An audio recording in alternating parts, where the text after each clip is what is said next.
Hello everyone, welcome to class 9 physics classes. In this video, we will study distance and displacement. First is distance. Distance क्या होता है? एक example लेते हैं, फिर उससे देखते हैं कि डिस्टेंस और डिस्प्लेसमेंट क्या होता है. तो माना एक आदमी एक पाथ से एक पोजीशन से दूसरी पोजीशन पे जा रहा है. ये उसका पाथ है, ये पहुंच गया. ये इसकी इनिशियल पोजीशन है ए और ये इसकी फाइनल पोजीशन है बी. अब इसमें डिस्टेंस क्या होता है? Distance is the actual path travelled by a body. जो किसी बॉडी के द्वारा जो एक्चुअली जो पाथ ट्रेवल करता है उसको बोलते हैं हम लोग डिस्टेंस. तो ये क्या है? ये इसका एक्चुअल पाथ है, तो इसको बोलेंगे हम लोग distance. It is the actual path travelled by a body. Actual path travelled by a body.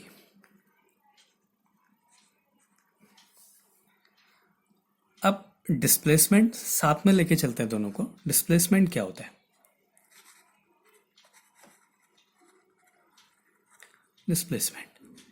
Displacement is the shortest distance between initial position and final position. Initial position और final position के बीच की जो सबसे छोटी distance होती है वो displacement कहलाती है, और ये हमेशा एक स्ट्रेट लाइन होती है. तो this is initial position and this is final position. तो shortest distance between initial position and final position is displacement. This is displacement. ये इसका इनिशियल पोजीशन और ये एक फाइनल पोजीशन, इसके बीच की जो डिस्टेंस है वो डिस्प्लेसमेंट है. Displacement. It is the shortest distance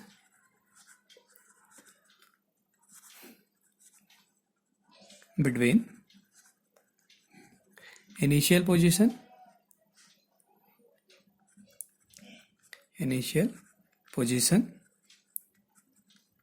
and final position.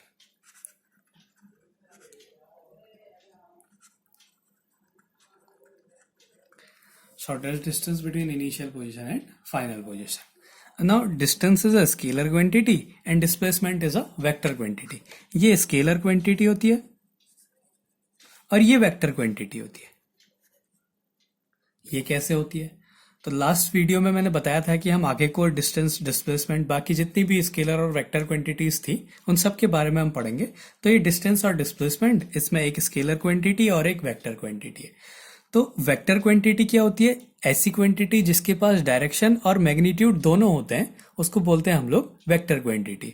और स्केलर क्वांटिटीज वो होती है जिनके पास सिर्फ मैग्नीट्यूड होता है, कोई पर्टिकुलर डायरेक्शन नहीं होती है. तो पहले डिस्टेंस को देखते हैं. Distance is the actual path travelled by a body. अच्छा, अब देखो, जैसे सपोज बॉडी यहाँ पे थी तो यहाँ पे इसकी डायरेक्शन ये है. इस पोजीशन पे आ गई तो बॉडी की डायरेक्शन ये हो गई. यहाँ पे आ गई तो ये हो गई. यहाँ पे आ गई तो ये हो गई.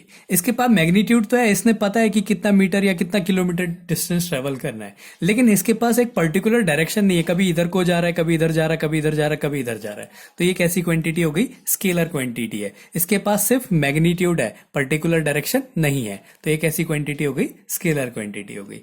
अब देखो डिस्प्लेसमेंट वेक्टर क्वांटिटी कैसे है? Displacement is the shortest distance between initial position and final position, and shortest distance is always a straight line. और straight line की एक particular direction होती है. ये इनिशियल पोजीशन, ये फाइनल पोजीशन, ये इसकी स्ट्रेट लाइन. तो इधर इस पोजीशन पे तो भी इसकी डायरेक्शन ये, इस पोजीशन पे होगा तो भी डायरेक्शन ये, इस पोजीशन पे तो भी डायरेक्शन है. तो इसके पास क्या है? एक पर्टिकुलर डायरेक्शन है और मैग्नीट्यूड भी है. तो इसलिए क्या है? ये एक वेक्टर क्वांटिटी है और ये एक स्केलर क्वांटिटी है. इसमें एक और इंपॉर्टेंट चीज है कि distance can never be zero. ये कभी जीरो नहीं हो सकता. Can never be zero. Distance can be zero. ये जीरो हो सकती है. अच्छा देखो कैसे हो सकती है. माना अब हम कहेंगे कोई बॉडी जीरो डिस्टेंस ट्रेवल कर गया, ऐसा तो नहीं होता है, उसने कुछ ना कुछ डिस्टेंस ट्रेवल करनी पड़ती है. लेकिन डिस्प्लेसमेंट जीरो हो सकता है. कब? जब उसकी इनिशियल और फाइनल पोजीशंस इक्वल होती है. When initial and final positions are same. Initial and final position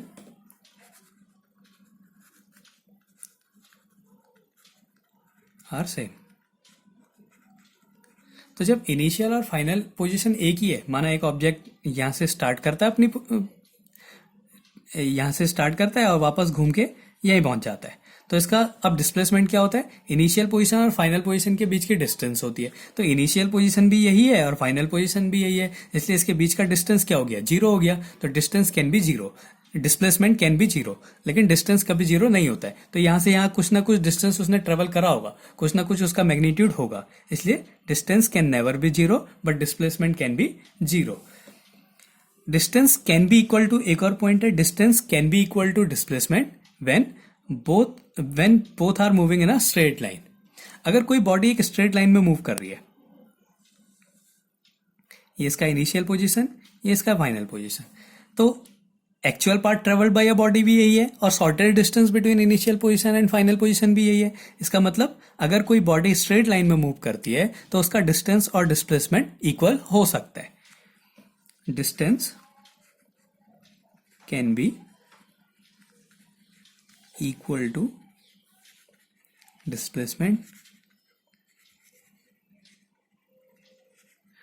when body moves in a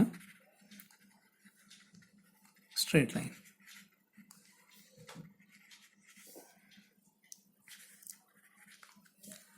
एक और पॉइंट है, displacement can never be greater than distance. Displacement can never be greater than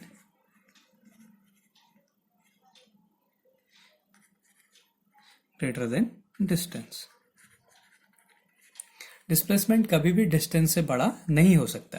displacement distance के equal हो सकता है लेकिन उससे बड़ा नहीं हो सकता।